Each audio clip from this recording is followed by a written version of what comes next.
Or else they would, because I'm sure BioWare isn't enjoying everybody and their mother taking to the forums like, my server's empty, fuck you guys. Right. They don't know. I mean, they don't know how they're going to get the character transfers to work, especially with the Legacy, with everything they did with the Legacy and all the additions that gave to the game. Even though most of them aren't working yet, but your Legacy characters are attached to your mains, and I'm sure that's adding another layer of complexity onto server transfers. I don't think they know how they're going to pull it off yet, or they're working on it and they have no fucking end date in sight.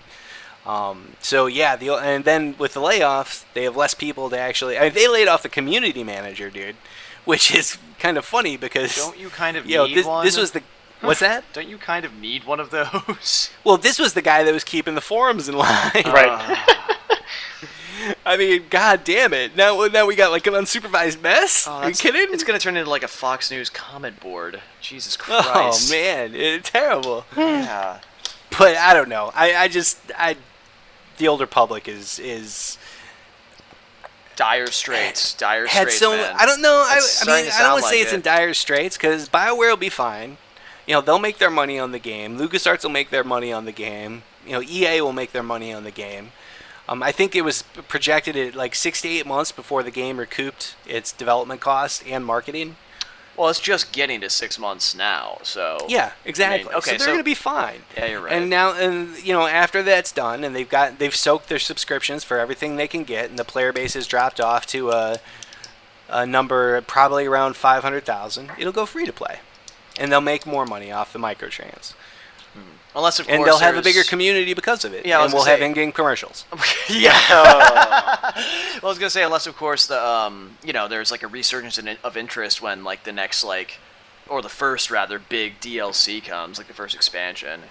I mean, like if that happens within this year, which is possible, isn't it? See, that's what I'm thinking. I'm thinking we'll probably see an expansion announced at E3. Mm-hmm. When it'll actually come out, I can't imagine they're not targeting holiday season 2012 for an expansion for the Old Republic. They need to, from what it sounds like you're saying. Yeah. If they want to, recoup interest in the game. But I just don't see, especially with the layoffs, like if they've finished the majority of the work on the expansion itself, and then that's what these layoffs are a product of. It's like, okay, we're pretty much done with the expansion. Everything's in line. We're going to start laying people off. Now, that would be interesting because it would mean it would be more in line with what you would expect, But if they just made layoffs, I mean, with all the work and all the bug fixes and all the fucking patching that still needs to be done to this game to get it in I'd say, a 2010 standard for an MMO, and they were developing an expansion at the same time, that's a ton of fucking work. Yeah. Well, who knows? I don't know. Yeah, I don't know. But either way, it's more layoffs, and that's never a good thing. And, a lot of people are out of work now. Leaves a nasty taste in your mouth, yeah. Yeah, especially in a game that you're paying a monthly fee for. Ugh. Well, see, yeah. Joe's just imagining. Joe, would you like to talk to us about Dragon's Dogma now? Because, this does seem kind of like a sort of positive end note, at least in terms of how we were talking about innovation. Maybe not innovation necessarily, but more about new IPs, because that's what it is. It's a new IP. So yeah, it's a new IP with a very, very creative and innovative take on the multiplayer, which Joe is telling us about. Sure. So Joe, tell us. So yeah. We've got the Dragon's Dogma review coming probably tomorrow. But going through it, there's a really interesting mechanic that I really kind of thought we should talk about. So, in the game, it's a fantasy role-playing RPG that's open world. So, Skyrim, your Dragon Age kind of stuff. So just think about it. You create your own character. Clearly, you go through the customization process, and there you go. And then throughout the course of the game, you get introduced to this race of beings, these humanoid beings, that are just called pawns, and that really are there to just be your party members. You get three other party members, so instead of Skyrim where you're just traveling by yourself, you get buddies to come along with you. But the whole point of these guys is that they don't have any emotions whatsoever. They're just there to follow you. And it's really convenient how they just get dropped into the story like that and just say, hey, these guys are here to help you. Great, I need help. Awesome. But the cool part is you design your main pawn. You take a character, you give her a class, you design their facial features, you give them all the customization options, and they travel along with you in this game. But that's not your whole party. You got to bring in 2 more pawns, and where you grab them from is the community base. There's everyone's pawn that they create is online, and you can go find one. You'll go to this. You'll touch a rift stone. You'll get traveled to this nexus, and then you'll just get greeted with 6 to 10 pawns that you can just from, or you can send some away, and new ones will walk in, and you can pick and choose your pawn based on what that player has designed for you, and then your pawn can also go out and get recruited by somebody else, and they'll bring back experience and currency for you. So let's say somebody recruits your pawn and they complete a quest that you haven't yet. That pawn will come back to you, and then when you start to do that quest, they will help you. They will talk to you in-game and go, hey, we should probably check out the south, because that's where these bandits hide out, and that's I've heard that's where they have this tome you're looking for. That's so awesome. It's really cool the way they do that. So it's really unique. That's how you do dynamic multiplayer content interspersed with single-player content. Seriously, you know what? I gotta give the Japanese credit, because it's only in games like this and, like I mentioned earlier, Demon Souls that do shit like this. I mean, this shit's so cool. Yeah, I'm right there with you, man. While I don't Joe, it's like when you were telling me about it yesterday, you were like, these are just emotionless, Vulcans, basically. Yes. And I was like, well, that sounds like it sucks. Right. But then you started going into how these companions help you and how, you could call in other people, hire other people's companions, like other players and shit. And I was just like, why haven't we seen this before? This is amazing. It's like the integration of multiplayer into the single-player campaign, which is still a single-player component. Absolutely. Because it's not like co-op or anything. No. But you're actually interacting through these companion characters. And on top of that, they're actually being helpful. Yeah. Instead of running in front of your fucking arrows. They're so fucking useful. They're so useful. Instead of Lydiaing it, I think we should call it. It's a verb, Lydia. Yeah, Lydiaing it. To Lydia it up, yeah. It's just to Liddy. We'll just call it that. To Liddy. Yeah, because, that was the main reason why I've never taken a companion in Skyrim in the 170-plus hours I've played that game, because of the lack of any reason to do so. In a game like this, I would assume... Well, actually, I'm assuming you can play the game without these, but why would you? But why would you? Well, you were mentioning the Demon Souls comparison. It's very, very good comparison you make, because not only has that cool online component, it's also balls fuck hard. Like, you're gonna die a lot. Okay. So if you're not traveling with 4 party members, you're just gonna get the shit kicked out of you. Wow. And that's the cool thing, is that this currency they'll bring back for you can let you hire pawns that are way above your level. So, instead of traveling with, if I'm at level 20, I don't have to travel with level 20 companions. I can hire, a level 36 to come into my game and kick ass for me while I, do other stuff. That is fucking amazing. Right? Because it's like most games, they'll sit there and give you some dumb fuck reason on why you can't... there's a level 36 available, but you're not high enough level to get him yet. No. It's like, no, fuck that. That's just dumb. It's retarded. It's like artificially inflating game difficulty and the amount of time needed to finish a game, when if you're just creative and make a quality experience, you don't need that. And that's what it sounds like this is, and I was so excited about it. And it sounds like one of the main solutions to, the problem of the problem of needing to inflate a game's difficulty, that sort of thing, is just make the game actually really fucking hard no matter what. So then it would, make sense to get these higher level characters, and it would still be a challenge. Yeah, absolutely. That's how you solve the problem. Yeah, and you've given the player what he needs to fucking progress through this ultra difficult game, and the sense of accomplishment is there as well, because it's the game is super tough, but you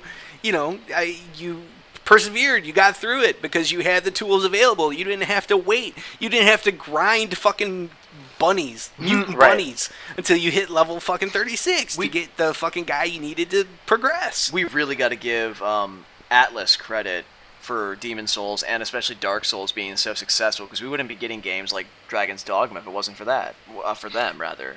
I mean, yeah, and you know what? I'm hoping beyond hope that the Japanese game industry and development industry really kind of comes back in a big way, because Yeah. it does seem like these very original, very cool ideas that we've seen in games like Demon Souls and Dark Souls and Dragon's Dogma, and even fucking Azura's Wrath. I mean, the game obviously pretty ridiculous as a video game, had some good ideas. Right. Yeah. Well, story-wise, it was a cool art style, cool story design, that sort of thing. Like it Yeah, was, more on the visual end of things and, Yeah, yeah. and the actual presentation of the game, but cool nonetheless. Yeah.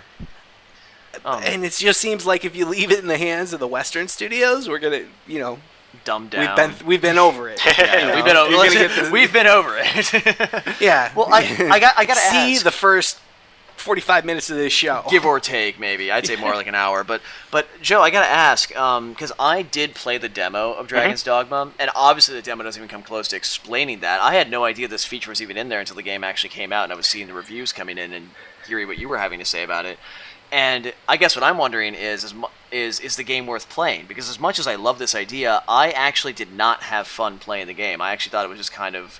It didn't feel that good to me. Like, I didn't like the responsiveness was dumbed down. I had no idea what was going on. I just didn't have very much fun playing it. And maybe that was just the time I was playing it, and maybe it's because it was a demo. I don't know. But yeah, how is the game? It's not a bad game. It's not. But it suffers from a lack of really connective storyline, and that's the issue you have when you have sort of no-name characters traveling with you for an open world game for 35, 40 plus hours. There's not a lot for you to get deeply connected to. You have an end goal, and you have quests you need to do in between it. And while the quests are cool and the monster design really works, there's some really cool monsters, and like some of them, you have to climb up Shadow of the Colossus style and stab the back of their head or get them to do certain things. There's a strategy to each monster, but there's not a deep connected through line there. So it's a fun game. It's cool once you kind of learn all the ins and outs, and it's got really cool mechanics, but it's certainly not Skyrim plus help. Okay. You know what I mean? That's kind of what I'm wondering, because Skyrim doesn't necessarily have a really good plot to keep you interested. That's sort of the problem with open world games, and the way they solve that is by having really well put together gameplay, really effective gameplay. And for some reason, Dragon's Dogma just didn't feel like it had that kind of gameplay spark, that accessibility that at least that I necessarily like. I didn't hate it, but it seemed a bit limited. But yeah, I mean, I'm assuming I'm assuming there's stuff to do besides just the main story, right? I mean, it is an open world. Yeah, no, there are tons and tons of side quests. Okay, see, that's the important thing with a game like this. You need those. Yeah, some of them are not as original as I would like them to be. I mean, there's a lot. I swear to God, there's the typical notice board thing that every of these fantasy RPGs have is just hey, there's that board in town with some quests on it. Go check it out. And there's a ton of those to do. But most of them are like, hey, I got a problem with rabbits. Can you kill some? So some of them are not as cool as you would like them to be. And some of the quests, unlike other open world games, you will lose at a certain point, because apparently they don't stay around forever, which you don't really know. And with a game that's very much like Demon Souls in that it autosaves for you a lot of the time, there's no way to go back and get above it.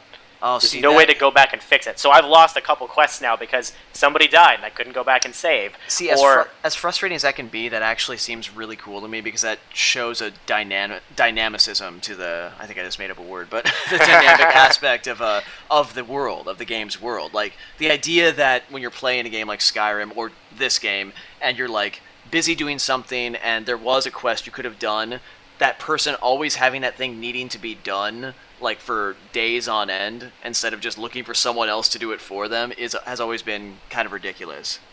I would agree, but it's the problem of these games where they give you so much shit to do. Yeah. You have to pick and choose. And what if you just, don't happen to pick that mission for a while, and then you're like, oh, I've progressed enough in the story that I can't even do that anymore. I guess it's a lack of warning in the open world games, because we're so used to being able to do open world quests whenever we kind of feel like them. Yeah. For a game to do something different and not really kind of let you know it's coming is a little weird. I'm not saying it's necessarily bad, because I was just like, oh, I can't do that quest. All right, I'll move on and do other stuff. Something that always bothered me about Skyrim and about Oblivion and Fallout, all those games like that, is that you could start a quest and then just like a side quest, and then just not do anything. And then like when Yep. you go back and talk to them after completing it, they talk to you as if you were only gone for like an hour.